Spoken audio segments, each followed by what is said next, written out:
report niya. Ito, may report ulit sa labas ay pila ko sa palaman na abandonadong sasakyan na walang plaka. Sinunog sa Marilaki Highway, Barangay Cuyambay, Tanay, Rizal. Nako, grabe ah. Narito ang balita ni J. Martin.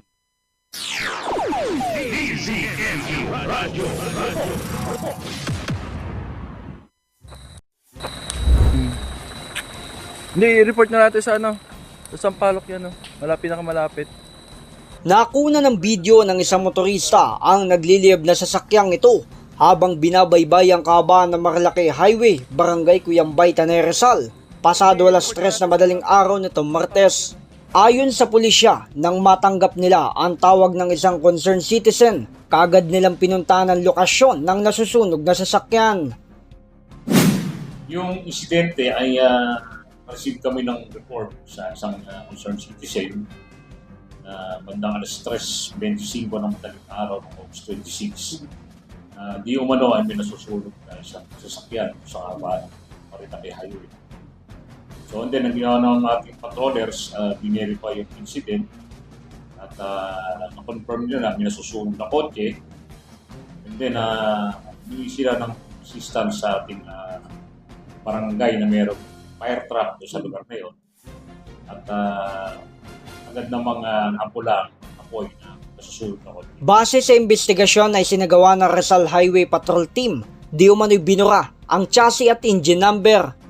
Itong nasunog na kotse ay hindi natin ma-establish yung chassis number and engine number na pina-extension natin sa Rizal Highway Patrol Team. So yun ang findings nila na nag-grind na yung portion ng chassis and engine number. So walang makuhang number doon.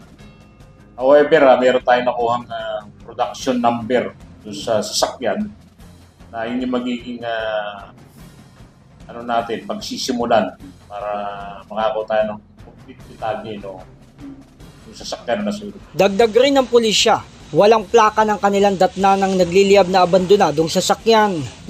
Under investigation pa itong insidente na ito at antayin pa namin yung ng ating SOCO or macro etching pa yung sasakyan para establish talaga natin doon kung may makukuha pang chassis at engine number. At nung ating inimbestigahan ay patuloy naman ang tracking ng ating mga investigators para ma-identify kung sinong nagsunog para makilala din kung ano yung kasi sasakyan. Kasi sa akin, siyempre, sunog yung sasakyan, hindi natin alam kung anong kulay. Samantala, patuloy ang isinasagawang investigasyon ng otoridad upang alamin ang punot dulo ng umano'y pagliyab. Ako, si J. Martin ng Target Owner, nag-uulat para sa DCMA 1530, ang Radyo TV.